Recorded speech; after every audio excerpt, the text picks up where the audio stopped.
ನಿನ್ನೆ ಸುಮಾರು 9:50 ಇಂದ 10:10 ಮಧ್ಯದಲ್ಲಿ ಗಗನಕೆರೆ ಕ್ರಾಸ್ ನಮ್ಮ ಕಲಾದ್ಗಿ ಪೊಲೀಸ್ ಸ್ಟೇಷನ್ ವ್ಯಾಪ್ತಿಯಲ್ಲಿ ಒಬ್ಬರು ವ್ಯಕ್ತಿ ಅವ್ರ ಹೆಸರು ಸಂಗಪ್ಪ ಶೇಖಪ್ಪ ನಲಟ್ವಾಡ್, ಸುಮಾರು ವಯಸ್ಸು 47 ವರ್ಷ.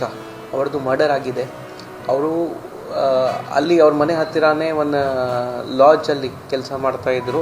ಆ ಕೆಲಸ ಮುಗಿಸ್ಕೊಂಡು ಅವ್ರ ಸ್ಕೂಟಿಯಲ್ಲಿ ವಾಪಸ್ ಬರುವಾಗ ಇಬ್ಬರು ಜನ ಕಾರಲ್ಲಿ ಅವರಿಗೆ ಫಾಲೋ ಮಾಡಿದರು.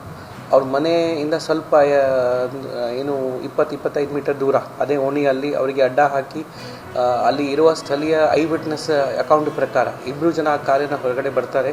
ಅವ್ರದ್ದು ಪ್ರೀ ಪ್ಲಾನ್ಡ್ ವೇ ಅಲ್ಲಿ ಮರ್ಡರ್ ಮಾಡ್ತಾರೆ ಮತ್ತು ಅಲ್ಲಿಂದ ತಪ್ಪಿಸ್ಕೊಂಡು ಹೋಗ್ತಾರೆ. ಮರ್ಡರ್ ಆದ ನಂತರ ಇಮಿಡಿಯೇಟ್ಲಿ ನಾವು ನಮ್ಮ ಅಡಿಷನಲ್ SP ಅವರು, ನಮ್ಮ DSP ಅವರು ಇಮಿಡಿಯೇಟ್ಲಿ ನಾವು ಸ್ಪಾಟ್ಗೆ ಭೇಟಿ ನೀಡಿದ್ದೀವಿ. ಅಲ್ಲಿದ್ದು ಇರುವ ಎಲ್ಲ ಎವಿಡೆನ್ಸ್ ನಾವು ಕಲೆಕ್ಟ್ ಮಾಡಿದ್ದೀವಿ.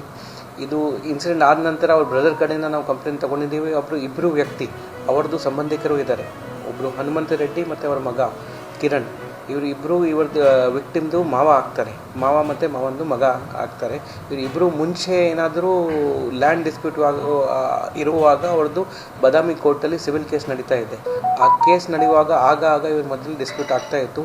ಅವ್ರ ಬ್ರದರ್ ಕಂಪ್ಲೇಂಟಲ್ಲಿ ನಮಗೆ ಸಂಶಯ ಪಡೆದಿದ್ದಾರೆ ಕಿ ಅವ್ರದ್ದು ಕೈವಾಡ ಅಥವಾ ಅವ್ರದ್ದು ಇನ್ವಾಲ್ವ್ಮೆಂಟ್ ಈ ಕೇಸಲ್ಲಿ ಇರಬಹುದು. ಆ ಆ್ಯಂಗಲ್ ಕೂಡ ನಾವು ಎಕ್ಸ್ಪ್ಲೋರ್ ಮಾಡ್ತಾ ಇದ್ದೀವಿ. ಅದರ ಜೊತೆಗೆ ಎಲ್ಲ ರೀತಿ CCTV ಚೆಕ್ ಮಾಡೋದು, ಮೊಬೈಲ್ ಎವಿಡೆನ್ಸ್ ಚೆಕ್ ಮಾಡೋದು, ಅವರಿಗೆ ಮುಂಚೆ ಯಾರ ಜೊತೆ ಟಚ್ ಇತ್ತು, ಆ ದಿನ ಅವ್ರದ್ದು ಹಿಸ್ಟ್ರಿ ಏನಿತ್ತು, ಎಲ್ಲಿ ಹೋಗ್ತಾಯಿದ್ದು, ಯಾರು ಫಾಲೋ ಮಾಡ್ತಾಯಿದ್ದು, ಎಲ್ಲ ರೀತಿ ನಾವು ಕವರ್ ಮಾಡ್ತಾ ಇದ್ದೀವಿ. ಈಗಾಗಲೇ ನಾವು ಮಲ್ಟಿಪಲ್ ಟೀಮ್ಸ್ ಫಾರ್ಮ್ ಮಾಡಿದ್ದೀವಿ.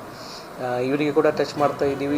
ಒಂದು ಟೀಮ್ CCTV ಚೆಕ್ ಮಾಡ್ತಾ ಇದ್ದಾರೆ. ಇನ್ನೊಂದು ಟೀಮ್ CDR ಇರುತ್ತೆ ನಮ್ಮಲ್ಲಿ, ಕಾಲ್ ಡೇಟಾ ರೆಕಾರ್ಡ್ಸ್ ಇದೆ, ಅದನ್ನು ಚೆಕ್ ಮಾಡ್ತಾ ಇದ್ದಾರೆ. ಇನ್ನೊಂದು ಟೀಮ್ ಅವ್ರ ಫ್ಯಾಮಿಲಿ ಜೊತೆ ಟಚ್ಚಲ್ಲಿ ಇದ್ದಾರೆ. ಇನ್ನೊಂದು ಟೀಮ್ ಅವ್ರದ್ದು ಕೋರ್ಟ್ ಕೇಸ್ ಏನು ಮೋಟಿವ್ ಏನಿತ್ತು, ಯಾವ ಕೋರ್ಟ್ ಕೇಸ್ ಇತ್ತು, ಏನು ಕಾರಣ ಇತ್ತು, ಅದ್ರ ಬಗ್ಗೆ ಡೀಟೇಲ್ ತಗೋತಾ ಇದ್ದಾರೆ. ಆದಷ್ಟು ಬೇಗ ಈ ಕೇಸಲ್ಲಿ ನಾವು ಪತ್ತೆ ಹಚ್ತೀವಿ. ಇದರಲ್ಲಿ ನನ್ನ ಪ್ರಕಾರ 2 ಭಾಗ ಬರುತ್ತೆ. ಯಾರು ಮರ್ಡರ್ ಮಾಡಿದ್ದಾರೆ ಪ್ಲಸ್ ಅವರಿಗೆ ಯಾರು ಏನಾದರೂ ಪ್ರಚೋದನೆ ಕೊಟ್ಟಿದ್ದಾರೆ ಅಥವಾ ಏನಾದರೂ ಅವರಿಗೆ ಕಾಂಟ್ರಾಕ್ಟ್ ಥರ ಕೊಟ್ಟಿದ್ದಾರೆ, ಇಬ್ಬರದು ನಾವು ಪತ್ತೆ ಹಚ್ತೀವಿ. ಆದಷ್ಟು ಬೇಗ ಅದು ಪತ್ತೆ ಹಚ್ಚಿ ತಮಗೆ ತಿಳಿಸ್ತೀವಿ. ಸರಿಯಾಗಿ ಗ್ಯಾರಂಟಿ ಹಣ ಬರ್ತಾ ಇದೆಯಾ? 3 ತಿಂಗಳ ನಡುವೆ ಕಟ್ ಮಾಡುವಂಥ ಸ್ಥಿತಿ ಕೂಡ ಬಂದಿತ್ತು. ಕಳೆದ ಡಿಸೆಂಬರ್ನಲ್ಲಿ ಬೆಳಗಾವಿ ಅಧಿವೇಶನದಿಂದ ನಾವೆಲ್ಲ ಪ್ರಸ್ತಾವ ಮಾಡಿದರು. ಅದಕ್ಕೆ ಸಂಬಂಧಿಸಿದಂಥ ಸಚಿವೆ ಹೌದು ನಾವು ಕೊಟ್ಟಿಲ್ಲ ಅಂತ ಹೇಳಿ ಒಪ್ಕೊಂಡು ಕ್ಷಮಾ ಮಾಡಿ ಅಂತ ಕೂಡ ಅಂದರು. ವಾಸ್ತವಿಕ ಸ್ಥಿತಿ ಕರ್ನಾಟಕದ ಸರ್ಕಾರ ದಿವಾಳಿಗೆ ನಮ್ಮೆಲ್ಲರನ್ನು ತಂದು ಸರ್ಕಾರ ಬದಲಾವಣೆ ಆಗಬೇಕು. ಭವಿಷ್ಯದ ಭಾರತೀಯ ಜನತಾ ಪಾರ್ಟಿಯ ಸರ್ಕಾರ ಬರಬೇಕು ಅಂತಂದ್ರೆ ಈ ಬಾಗಲಕೋಟೆ ವಿಧಾನಸಭೆಗೆ ಭಾರತೀಯ ಜನತಾ ಪಾರ್ಟಿ ಕಮಲದ ಗುರುತಿನ ಶರತ್ ಭಟ್ ಅವರು ಆರಿಸಿ ಬರಬೇಕು. ಅವರ ಜೊತೆಗೆ ನಾವೆಲ್ಲರೂ ಮತ ಹಾಕಬೇಕು. ಬಹಳ ಜನ ನೀವು ಕೇಳಬಹುದು, ಏನು ಅವ್ರು ಆರಿಸಿ ಬಂದ್ರೆ ಸರ್ಕಾರ ಬದಲಾವಣೆ ಆಗ್ತೈತಿ ಇರುವಂತ. ಸರ್ಕಾರ ಬದಲಾವಣೆ ಆಗೋದಿಲ್ಲ. ಬರುವಂತ 2 ವರ್ಷದಲ್ಲಿ ಕಾಂಗ್ರೆಸ್ ಸರ್ಕಾರ ಇರುವುದು, ಇನ್ನಷ್ಟು ದಿವಾಳಿ ಮಾಡುವುದು. ಆದ್ರೆ ರಾಜ್ಯಕ್ಕೆ ಮತ್ತು ರಾಷ್ಟ್ರಕ್ಕೆ ಒಂದು ಸಂದೇಶ ಕೊಡಬೇಕು. ನಿಮ್ಮ ಆಡಳಿತ ನಾವು ಒಪ್ಕೊಂಡಿಲ್ಲ, ನಿಮ್ಮ ಆಡಳಿತ ಜನ ವಿರೋಧಿ ಇದೆ, ಸಾಲಗಾರರ ಸರ್ಕಾರ, ದಿವಾಳಿಕೋರ ಸರ್ಕಾರ, ಭ್ರಷ್ಟಾಚಾರದ ಸರ್ಕಾರ, ಮಂತ್ರಿಗಳು ಒಬ್ಬರಿಗಿಂತ ಒಬ್ಬರು ನಾ ಹೆಚ್ಚು ಹೊಡೆದಿನಿ, ನಾ ಹೆಚ್ಚು ಕಿಸೆ ಕತ್ತರಿಸಿದಂತ ಸರ್ಕಾರ.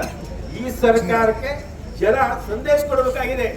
ನಿಮ್ಮ ಪರವಾಗಿ ನಾವು ಜನ ಇಲ್ಲ ಅನ್ನುವಂಥ ಸಂದೇಶ ರಾಷ್ಟ್ರ ಮಟ್ಟಿಗೆ ಕೊಡಬೇಕಾದ್ರೆ ಭಾರತೀಯ ಜನತಾ ಪಾರ್ಟಿ ಕಮಲ ಚಿಹ್ನೆಗೆ ನೀವೆಲ್ಲರೂ ಮತ ಹಾಕಬೇಕು. ಆಶೀರ್ವಾದ ವಿನಂತಿ ಮಾಡಿ ನಮಸ್ಕಾರ. ಜೈ ಹಿಂದ್, ಜೈ ಕರ್ನಾಟಕ.